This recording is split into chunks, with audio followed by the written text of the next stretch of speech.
Welcome back to our conversation, IT workforce optimization, the new alignment between mission needs and human capital. My guests, Mike Casey of the General Services Administration, Richard McKinney of the Transportation Department, and Brian Green and Richard Spires of Learning Tree International, and they're making this conversation possible. Gentlemen, to conclude our discussion today, I want to focus on what's the point, is the phrase that I wrote down in my notes. And I think a lot of times we get bogged down when we talk about workforce development in the federal government on the actual act of developing the workforce and forgetting that the point is delivering some kind of service to the citizens of the United States. What are some of the most important things that you do? I'm going to start with you in a minute, Mike, but what are some of the most important things that we do and should do more of to make sure that that stays top of mind as we're developing these strategies and talking about these ideas and figuring out curricula and all of those things? Mike? Well, I think it begins with making sure that our employees understand, again, why we're doing this. Mm-hmm. We know this at this table, but they don't necessarily know that. They've been sitting in classrooms their whole lives for lots of different reasons. They weren't all tailored to better prepare or better perform the mission.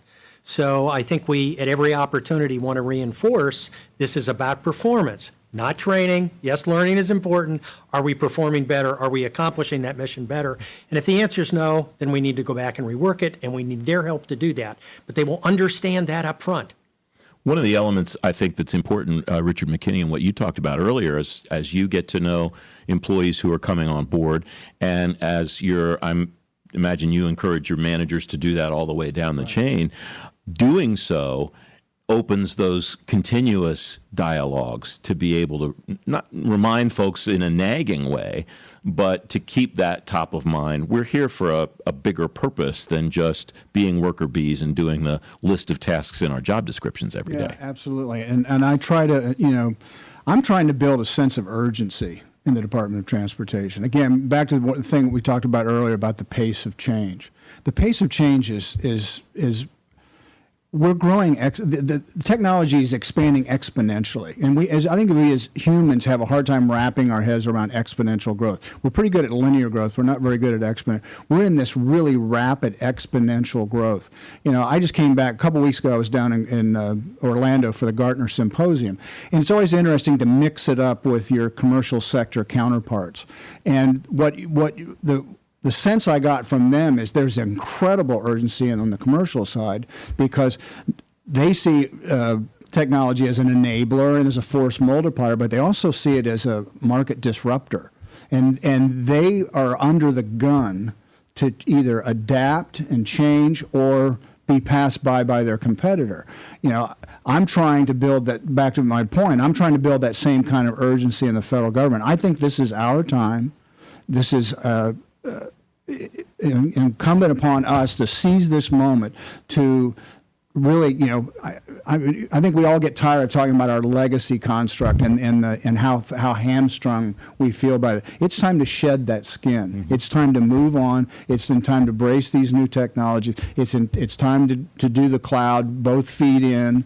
It's time to do security by design, architectural, change, and I want the workforce to feel that urgency. And also, I think what that does, I think that stimulates people to say, "Oh, this is going to be a ride. Mm-hmm. This is going to be good."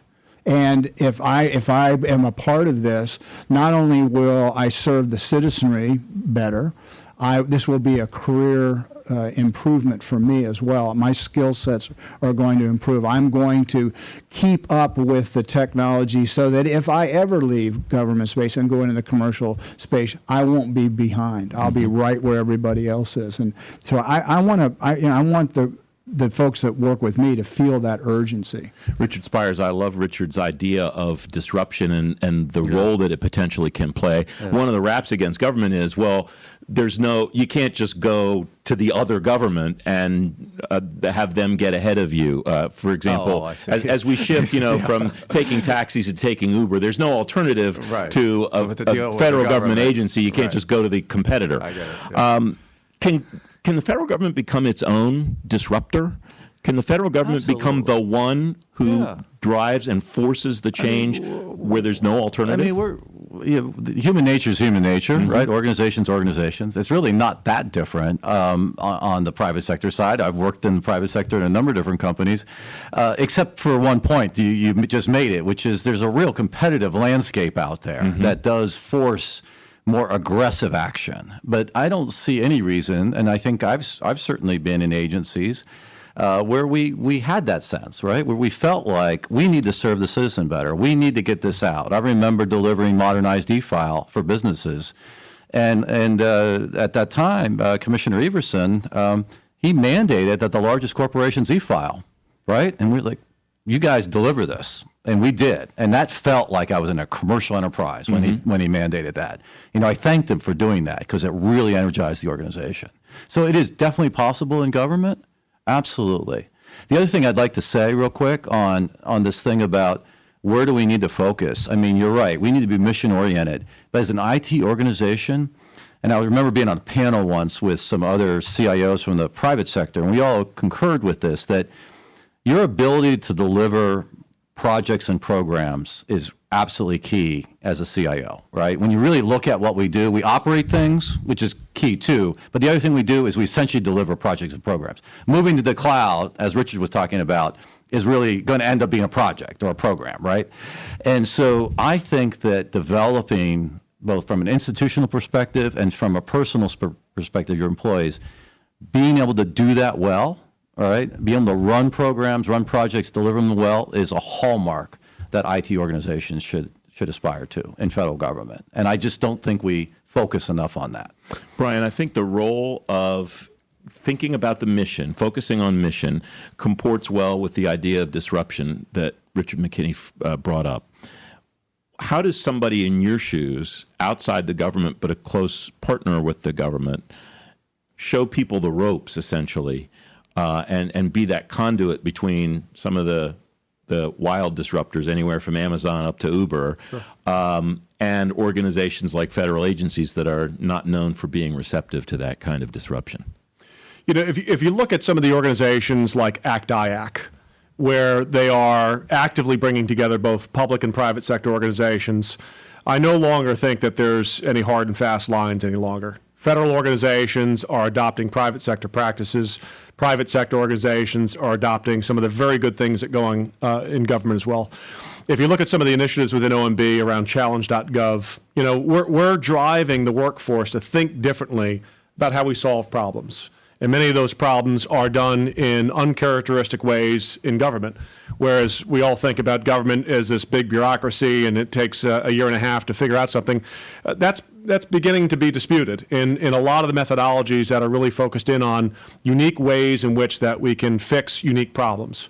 I would say to Richard Spires' point about our economy, right? We're also in a very performance-driven economy. And as a result, with all the millennials coming in and a lot of just the general competition of the individuals that work in these organizations, they want to succeed. And in many cases, if you look at the impetus to succeed, that should also really be taken into account on how we train and develop our individuals. The reality of Richard's statement around delivering projects and succeeding there, I think if you look at some of these really broad initiatives like modernizing the IT workforce or solving the cybersecurity challenge, those are big efforts, right? And as a result of those very big efforts, the question is not just training.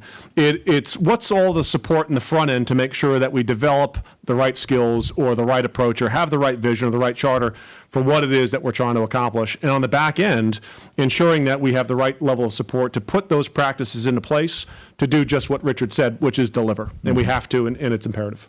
Richard McKinney, the grades will soon be in on how your agency and all agencies in government are doing at complying with FITARA, the legislation on IT reform and acquisition. One of the keys to that is collaboration. You'll be working more closely, and your peers at CIO shops all across government will be working more closely with CFO offices, everybody else in the C-suite, in order to be successful under FITARA. It strikes me that the same thing happens here. We'll add the Chief Human Capital Officer's office, we'll add the Chief Learning Officer's office to those collaborative efforts, but it strikes me that as far as building an IT workforce, in 2 years from now, 5 years from now, the executive part, the chief part of your title will be as important or maybe more important than the information part of your title. Is that a fair read on my part, do you think? I think you're spot on. One of the things that I consider myself very fortunate at the Department of Transportation is FTARA has brought my office and the budget office and the acquisition office and the human capital office together in a way that we've never been before, when that we all realize that our fates are married together and that I can't be successful without their help and support, and I think they feel the same way. And it's, I've spent a tremendous amount of time over this last year, when FTARA, first popped up, and I first sat down with them, and then through this year, as it's been rolled out, as we worked on our implementation plan, and it's the level of cooperation now between our offices, just radically improved. And because again, I think we see the fact that we can't solve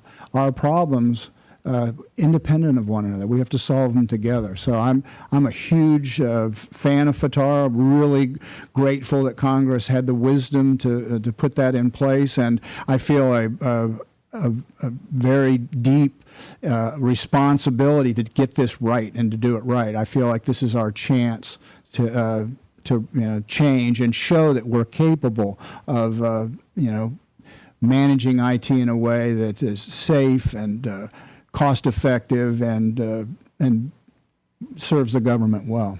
Mike, I think the most reflective aspect of that collaborative thought process is just the fact that you're here at a conversation about IT workforce development, because I'm not sure if we did this 2 years ago or 5 years ago, we would have thought collectively, those in the media business and people on the IT side of it would have thought to include somebody from the learning and human capital part of an organization. Well, I think you're absolutely right. I saw that in my last agency. When I walked into the room for the first time, there would be 9 computer scientists and me, or 9 engineers and me.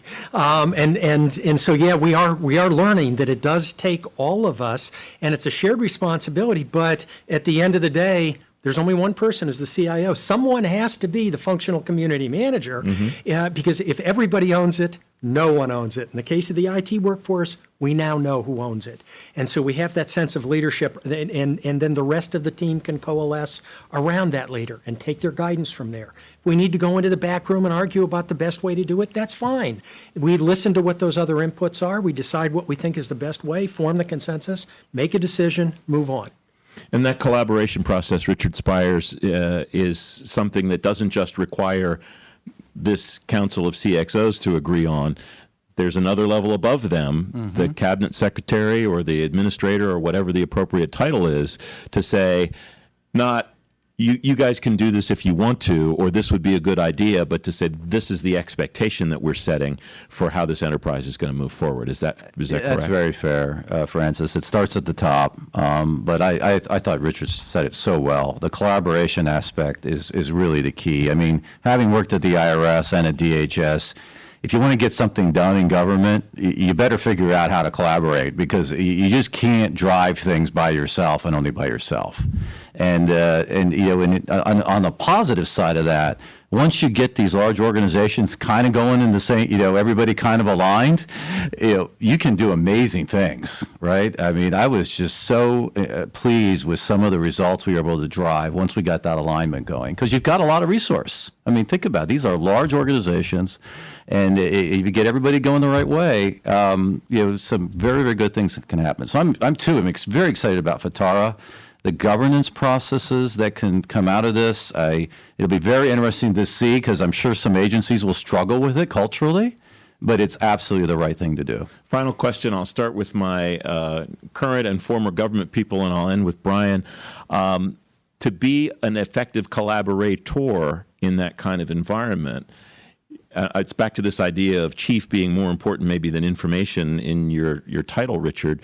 You're going to have to become effective participants in those collaborations are going to have to become at least conversant in all the other areas, it would seem to me, in which you'll be interacting. You think that's a reasonable statement, Mike? You're going to need to know a little bit about acquisition, and you're going to need to know a little bit about technology, and so on all around that table, so you have an idea of where these other folks are coming from. True. You have to be an advocate for where you're coming from, in my case, training and development, but you also have to be willing to listen. I haven't walked a mile in the combat boots of the CIO.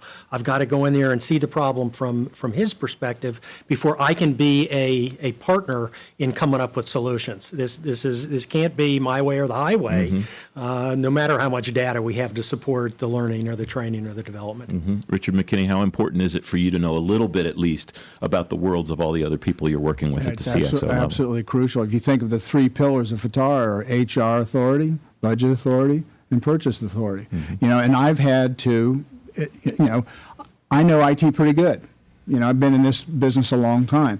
Those other things, those are not my strong suits. So, but by building this great relationship with the CFO's office and the procurement folks and the HR folks, not only am I trying to teach them about what my world's like and how they're teaching me about their world. I'm learning all kinds of things about budget and HR and purchasing that I have to admit I didn't know, and it's a good thing. I think we're all informing each other, and I think we're all better for it. Richard, how much of that learning about the other areas of expertise in an ideal world is anecdotal, and how much of it is deliberate on the part of the executive that's going to participate in it? Well, I will admit that I, like my other colleagues here, learned a lot about these processes and budget and procurement and the like, because you're forced to be able to do your job effectively, right? I mean, you're not driving it, but you need to be informed.